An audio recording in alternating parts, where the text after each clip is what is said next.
इस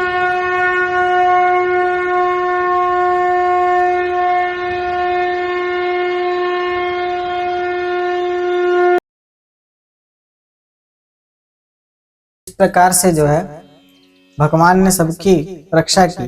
भगवान ने कहा ठीक है, अब हम नहीं कुछ करेंगे, जाओ, तुमने क्षमा मांग ली, गलती का एहसास हो गया तुम्हें, अब जाओ, अब हम तुम्हें कुछ क्षति नहीं पहुंचाएंगे। भगवान बड़े ही दयालु हैं। जयंत तुरंत धड़ाम से दंडवत हो गया, हे राम, हे रोम रोम में बसने वाले राम, मैं तुझसे क्या मांगू। हाँ, हे रोम रोम में बसने वाले राम, जगत के स्वामी, हे अंतर्यामी, मैं तुझसे क्या मांगू। जयंत बहुभांति भगवान की स्तुति करता है। भगवान उससे प्रसन्न हो जाते हैं। भगवान कहते हैं जाओ, हमने क्षमा किया। यहाँ देखो भगवान, अब लक्ष्मण जी सब लोग अच्छे से रहने लगे। वन में एक जगह भगवान थे, तो यहाँ भगवान अपने धनुष की प्रत्यंचा मांझ रहे हैं। रामचंद्र जी वहां पर लक्ष्मण कुछ कार्य में लगे हुए हैं। अब सीता माता भी अपने कार्यों में लगी हुई हैं। यहाँ पर अब देखिए शूर्पणखा आती है। शूर्पणखा, शूर्पणखा मीन्स रावण की बहन। रावण की बहन होती है शूर्पणखा। उसका नाम, अच्छा, शूर्पणखा इसलिए कि उसके लंबे लंबे नाखून होते हैं। सूप होता है, सूप देखे हैं, सूप जैसे नाखून जिसके हैं वो शूर्पणखा होती है, इसीलिए उसका नाम है शूर्पणखा। शूर्पणखा राक्षसी है, रावण की बहन है, राक्षस राज रावण की बहन है, और उसका विवाह भी हो चुका है। किससे? उसके पति का नाम था विद्युज्जिह्वा, जिसको रावण ने निपटारा कर दिया। हाँ, कैसे? अब देखिए आगे शूर्पणखा आती है, देखती है, अरे राम बड़ा सुंदर है, कौन है ये पुरुष? पृथ्वी पर एकमात्र है जो लग रहा है। हाँ, शूर्पणखा रावण के बहिनी, दुष्ट हृदय की थी। केवल कुटिलता ही कुटिलता, भगवान उसने देख लिया कि हाँ ये शूर्पणखा है, कुटिलता है इसके अंदर। भगवान कुटिल लोगों को देखते ही नहीं। और पूतना, इधर पूतना को नहीं देखा भगवान ने, क्योंकि पूतना के मन में भी कपट भरा था। हाँ, और इसके मन में ही कपट भरा था। जयंत के मन में कपट भरा था, सो भगवान ने उसे नहीं देखा, तुरंत ब्रह्मास्त्र साधन कर दिया। पर बाद में सुधर गया जयंत, अब उसकी सही हो गया सब कुछ। लेकिन यहाँ शूर्पणखा आई है, पेड़ के पीछे से छिप के देख रही है कि ये सुंदर पुरुष कौन है, जिसके आभा से पूरा वन जगमगा उठा। भाई कौन है, जरा देखूं। अब उस पर लट्टू हो गई राम जी पर। राम जी को देख करके उनसे प्रेम करने लगी, उन पर एकदम बलिहारी हो गई। राम राम। अब उसे तो पहले पता नहीं था कि राम है, नाम पता नहीं था, तो समझ जाती है कि हाँ अब यही वो पुरुष है, लगता है यही तो वो वीर हैं। जाती है सुंदर रूप बना करके रामचंद्र जी के पास, सुंदर रूप बना करके जाती है। और भगवान को यही अच्छा नहीं लगता, कपट वाली बात है। भाई जो हो आप, जैसे हो वैसे। भगवान ने आपको राक्षसी बनाया है, शूर्पणखा को भी भगवान ने राक्षसी ही बनाया है ना। भगवान ने ही तो बनाया है राक्षसी। किसी को भी चींटी भी बनाया है तो भगवान ने ही बनाया है। यदि आपको इंसान बनाया है, मनुष्य स्त्री बनाकर यदि भगवान ने भेजा है तो स्त्री रहो ना। स्त्री ना बनने के लिए आप कोई बॉय कट करवा लेगा या कुछ भी। हाँ, बालों का स्टाइल अलग अलग आने लगा है आजकल, या कुछ भी ऐसे मेकअप वगैरह आने लगे हैं, मेकअप करके दिखाने का प्रयास करते हैं कि हम कुछ और हैं, हम सबसे सुंदर हैं, हमारे जैसा सुंदर कोई नहीं है ना। तुमसे भी सुंदर है यहाँ एक, जिनसे टांका भिड़ा है भगवान राम है, मेरे श्याम सुंदर सुंदर, इसीलिए उनका नाम श्याम सुंदर है। मोहन, मोह लेने वाले। हाँ, मन को मोह, मन मोहना, मन मोहना रे तेरी अखियां क्या सुंदर सुंदर आती हैं। हाँ, तो अब ये सुंदर सा रूप बना करके, वेशभूषा गहनों से लद के एकदम सुंदर रूप बना करके जाती है लक्ष्मण जी के पास। लक्ष्मण जी ने देखा, लक्ष्मण जी नहीं, पहले तो राम जी के पास गई। राम जी से पूछा, क्यों राम, देखो हम कितनी सुंदर हैं इस पूरे पृथ्वी पर। हाँ, संपूर्ण पृथ्वी पर हम इकलौती सुंदर नारी इतनी हैं और तुम भी कोई कम सुंदर नहीं है। तुम हमसे विवाह कर लो, हम तुमसे प्रेम करते हैं, तुम हमसे विवाह कर लो। भगवान ने कहा ना ना, एक पत्नी है हमारी, दूसरी, हाँ पास में हमारा भाई है लक्ष्मण, जाओ उससे पूछो, वो करना चाहे तो कर लो। तो भगवान ने भेज दिया। भगवान ने देखा तक नहीं, नीचे आंख झुकाए रखे और लक्ष्मण जी यहाँ पर अपना कार्य कर रहे हैं। तुरंत सूर्पनखा जो है दौड़ी दौड़ी जाती है। लक्ष्मण जी, अच्छा राम जी बोलते हैं, राम जी समझाते हैं कि देखो मुझे नहीं करना विवाह वगैरह, मेरी पत्नी है सीता। बोलती है सूर्पनखा कि नहीं, मैं सुंदर हूँ, मुझसे विवाह, मेरा ये प्रस्ताव ठुकराओगे तो बड़ा पछताओगे, बड़ा पछताओगे। हाँ, तो बड़ा पछताओगे आप यदि मेरा प्रस्ताव ठुकराओगे, इसीलिए मुझसे विवाह कर लो, मैं बड़ी सुंदर हूँ। तो सम पुरुष न मोह सम नारी, यह सजोग विधि रचा विचारी। तुम सम पुरुष, तुम्हारे जैसा पुरुष हे राम, तुम्हारे जैसा पुरुष, अब मोह सम नारी, मेरे जैसी स्त्री, मेरे जैसी नारी, यह संजोग विधि रचा विचारी, ये हमारा संजोग ब्रह्मा ने लिख दिया है। ब्रह्मा जी, ना ना हमने ना लिखा सरकार, माफी दे दो।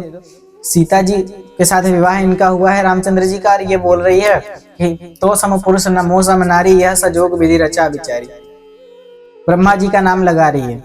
हाँ, तो राम जी ने कहा कि नहीं नहीं, हम ऐसा है तुम जाओ हमारे भैया के पास, जाओ लक्ष्मण के पास।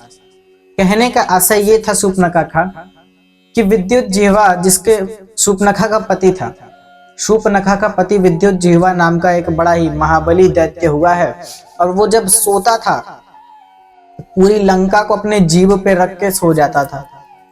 रावण ने कहा कि अरे किसी दिन खा गए ना तो हमारा राज्य ना हड़प ले जीजा जी, तो जीजा जी को ही उसने खत्म कर दिया, मार दिया जीजा जी को। तब से सूर्पनखा ने प्रतिज्ञा की कि नहीं रावण, तूने मेरा संसार उजाड़ा है, जब से मैं तेरी लंका ना उजाड़ दूं तब तक तेरे दरबार में प्रवेश नहीं करूंगी। यह उसकी प्रतिज्ञा थी। और कहने का आशय यह है कि तो सम पुरुष न मोह सम नारी, यह सजोग विधि, सजोग मीन्स विधाता ने हम दोनों को यहाँ मिला दिया है रावण के विनाश के लिए। विधाता ने हम लोगों को यहाँ इस वन में मिलाया है, यह सजोग विधि रचा विचारी, विधाता ने हमें यहाँ मिला दिया। कहने का आशय ये था कि तो सम पुरुष, रावण का वध करने वाला पुरुष, अमोह सम नारी, रावण की प्रतिज्ञा जिसने ली है मारने की, रावण का संसार उजाड़ने की, मोह सम नारी, उसका कहने का आशय ये था। अब लक्ष्मण जी के पास सूर्पनखा जाती है, राम जी ने मना कर दिया, ना ना हम नहीं करेंगे विवाह। लक्ष्मण जी के पास जाती है, इतनी बेशरम है। लक्ष्मण जी बोलते हैं कि ना ना हम नहीं कर सकते। अच्छा, हमसे विवाह करनी है तो बताओ, पाँव वाँव दबाओगी माता सीता के, कपड़े धोगी, खाना बनाओगी? नहीं नहीं, हम ये सब हम नहीं करेंगे भाई। सूर्पनखा ने बोल दिया ना ना हम नहीं करेंगे। तो लक्ष्मण जी ने कहा कि ना ना हम भी नहीं करेंगे विवाह। लक्ष्मण जी ने कहा ना हम भी नहीं करेंगे, जाओ ऐसा है कि तुम राम जी से विवाह कर लो, फिर हमारी भाभियां हो जाएंगी तो हम सेवा करेंगे तुम्हारी, बस लक्ष्मण जी से विवाह कर लो। अरे रामचंद्र जी से। राम जी बोले ना ना लक्ष्मण के पास जाओ, लक्ष्मण जी बोले राम के पास जाओ। राम, अब वो दौड़ती रहे इधर से उधर दौड़ती रहे, काफी देर हो गई। तो उसको लगा कि अच्छा, उसने सीता जी को देखा तो उसको लगा कि ये दोनों सीता के कारण मना कर रहे हैं मुझसे विवाह करने के लिए। कारण सीता है तो कारण को ही खत्म कर दें। तुरंत झपट पड़ी गरुण की तरह, जैसे सर्प पे गरुण झपट पड़ता है अपने पंजों को लेकर के, झपट पड़ी तुरंत विकराल रूप धर के हाँ सीता जी पर। तुरंत लक्ष्मण जी ने तलवार निकाला और नाक और कान से हीन कर दिया। यही तव नासा कान निपाता, रावण पूछता है जब। लक्ष्मण जी ने नाक और कान काट दिए। नाक इसलिए काटे कि बताना नहीं होगा कि कहाँ गए थे हम। अब कान इसलिए काटे कि जो आदमी भगवान के बात ना सुन रहा हो उसके तो कान रहने व्यर्थ है ना। भगवान समझा रहे हैं, हम कई बार समझा चुके, तो अब तुम क्या, अब नहीं सुन रही हो, एक कान से सुन रही हो दूसरे कान से निकाल दे रही हो, तो कटो। कान काट दिए भगवान का। जब कान व्यर्थ हैं, किसी की बात सुननी नहीं है, तो कान क्यों है तुम्हारे पास? कर्ण क्यों दिए हैं भगवान ने? मत सुनो, लो काटो, अपने कान भी रखो अपने पास। कान काट के नाक और कान भगवान ने काट दिए लक्ष्मण जी ने। दौड़ी दौड़ी जाती है शूर्पणखा रावण के पास। रावण के दरबार में रावण बैठा होता है, ऊपर दरबारी लगे होते हैं। तुरंत शूर्पणखा वहां हाजिर हो जाती है, बोलती है रावण कहाँ हो? बोले क्या हुआ बहना? कही तब नासा कान नहीं पाता, किसने तुम्हारे नाक और कान काट दिए? बोले शूर्पणखा बोली कि वहां वन में दो सुकुमार, जो दो सुकुमार हैं उन्होंने मेरा नाक, और जो राम है उसने मेरी ये दशा की है, राम के भाई लक्ष्मण ने, उसकी पत्नी सीता सबकी वजह है। तो रावण पहले तो सोचने लगता है, शूर्पणखा के भड़काने पर नहीं, अपने विवेक से स्थिति का निर्देशन करने लगता है कि अच्छा राम आ गए हैं, अब इनसे लड़के जो है हम मुक्ति पाएंगे। अब आ गए हैं ना, अब समय आ गया है मेरी मुक्ति का। 3 जन्म बाकी होते हैं पार्षदों के, हमने पहले बताया था। तो वो एक पार्षद रावण के रूप में जन्मा होता है, जिसका दूसरा जन्म चल रहा होता है, हाँ? और ये रावण बन के आया, तो उसकी भी मुक्ति अब ये सोचने लगता है कि हमारी मुक्ति राम के हाथों होनी है, तो यही अच्छा अवसर है, इससे अच्छा अवसर कोई नहीं होगा।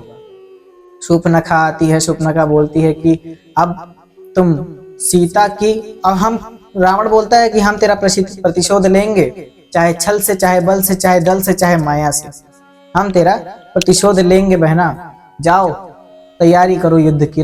शूर्पणखा बोलती है ना ना, युद्ध की नहीं, नीति से काम लो, अकल से। बोले क्यों, क्या करना है? बोले सीता को ही हर लाओ। सीता क्यों, उसको क्यों हरेंगे?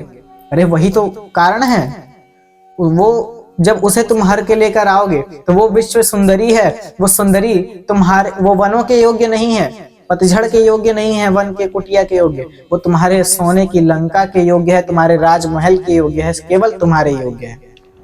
भड़का दिया, रावण को पट्टी पड़ा दी। रावण भी कहता है हाँ बात तो सही कही बहन ने। स्थिति से उसने दिमाग का इस्तेमाल किया रावण ने, तो कहा हाँ मुक्ति का यही एक मार्ग है, सीता को हर लाता हूं, युद्ध होगा, दोनों में मरेंगे हम जानबूझ करके। तो राम के हाथों मरेंगे तो राम के हाथों सीधा स्वर्ग, सीधा भगवान के यहाँ जाएंगे, हाँ मुक्ति मिल जाएगी। तो ये दिमाग लगाता है। अब रावण चला, अपने मामा के पास गया, मातुल के पास, मारीच, हाँ जिसका नाम था दैत्य, मामा के पास जाता है, अपने गुफा में मामा जी रहते हैं, और बोलता है रावण, बाहर से ही आवाज लगाता है, मामा बाहर आओ, तुम्हें मेरा काम करना है। बोले क्यों, क्या काम करना है? बोले तुम्हें वेश धर के, तुम्हें हिरण का वेश धर के, स्वर्ण मृग का वेश धरना है, और बस इतना तुम्हें करना है, तुम इतना कर लो, इतना छल दिखा दो, इतना कौशल दिखा दो, बाकी हम कर लेंगे काम। उसने कहा नाना हम ये कला पहले ही छोड़ चुके हैं। तो रावण ने कहा सावधान, मेरा चंद्रहास खड्ग देख रहे हो, इससे तुम्हारा गला उतार लूंगा अगर ना कहा तो। मुझे ना सुनने की आदत नहीं है, मुझे ना सुनने की आदत नहीं है मामा, मार दूंगा यहीं पर।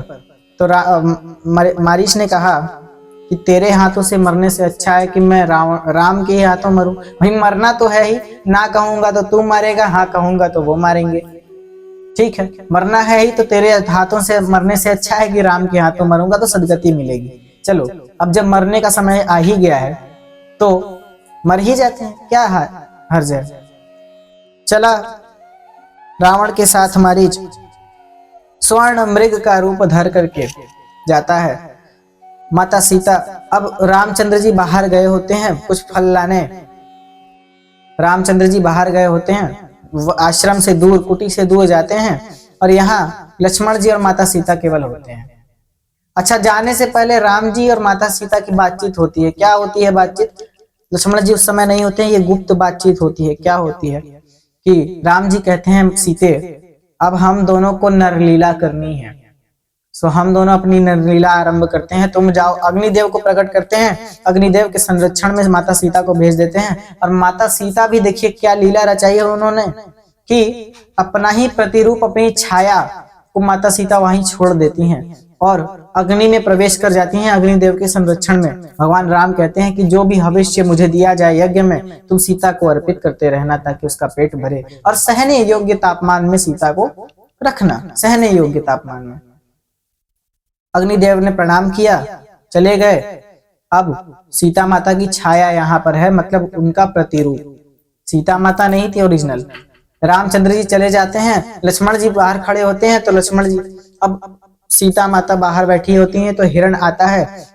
माता सीता देखकर मुग्ध हो जाती हैं और कहती हैं कि लक्ष्मण आप, पहले तो राम जी दिखते हैं, हिरण के पीछे राम जी को भेज देती हैं कि देखिए वो भाग रहा है, उसे पकड़ के लाइए, मैं उसे चाहती हूँ, मैं उस हिरण को पालूंगी, उसे पकड़ के लाइए, बड़ा सुंदर हिरण है। तो राम जी दौड़ जाते हैं उसके पीछे, तीर लेकर के दौड़ जाते हैं। अब मारते तो नहीं है भगवान राम, लेकिन कहते हैं कि अब मारूंगा तो क्या है भाई, भगवान राम जानते हैं कि वो राक्षस है, उसके अंदर की आवाज भगवान सुन सकते थे।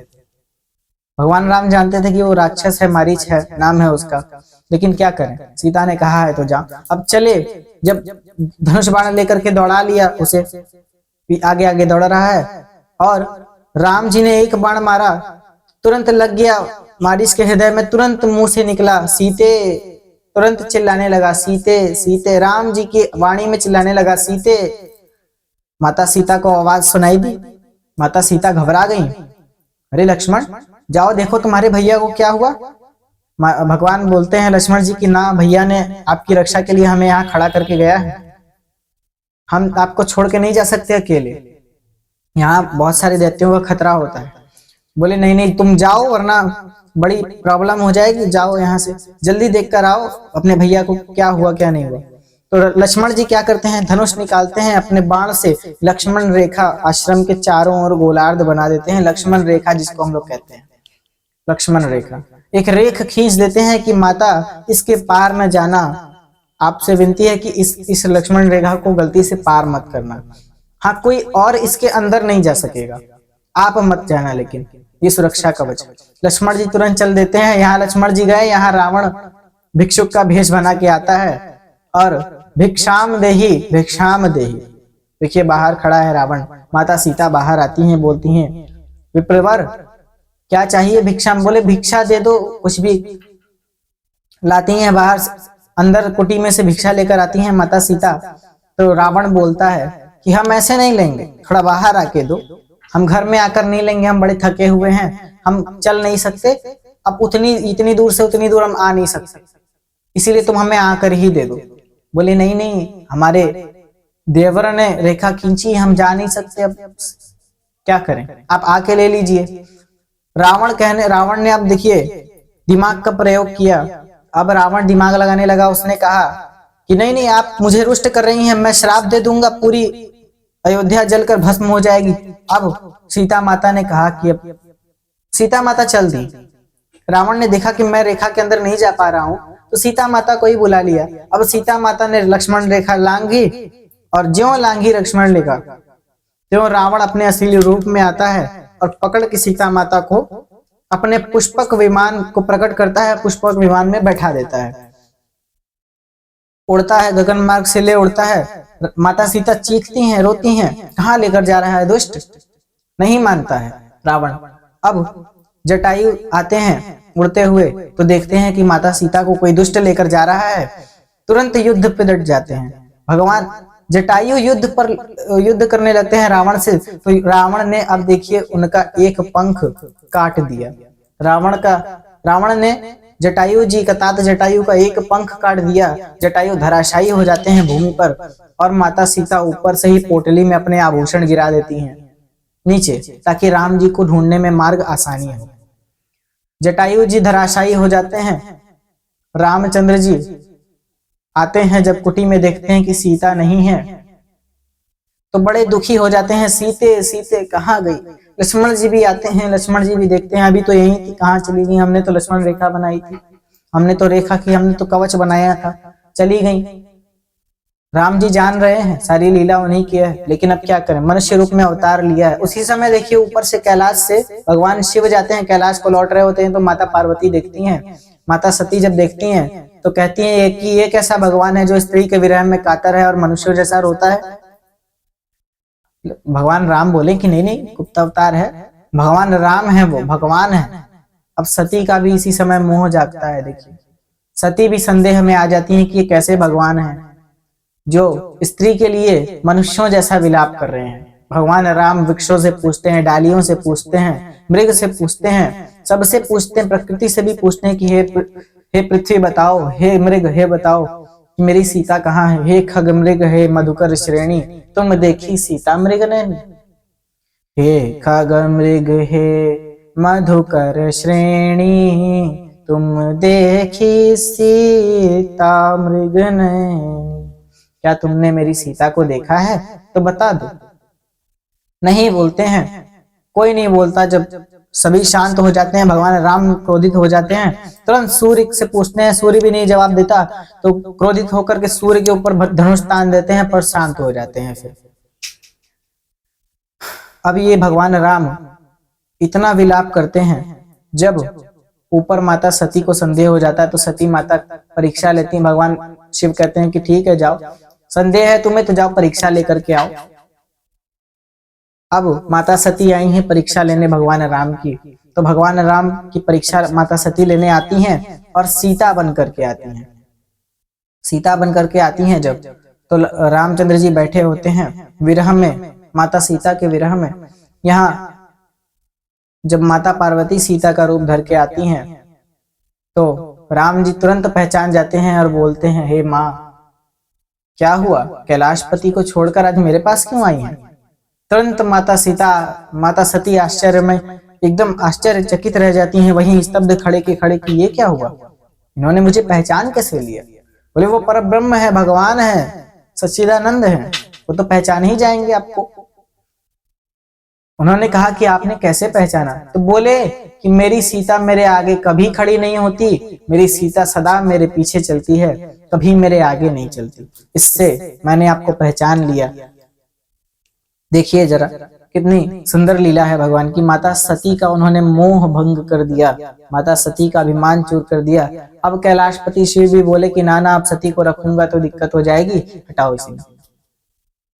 तो ये जो सीता हरण की कथा है, सीता जी का माता सीता का रावण ने हरण कर लिया, जटायु गिरे पड़े हैं, जटायु अब भगवान राम का स्मरण करते हुए वो भी कुछ क्षण जीवित रहते हैं, बाद में वे भी प्राण त्याग देते हैं जब राम जी से मिलते हैं।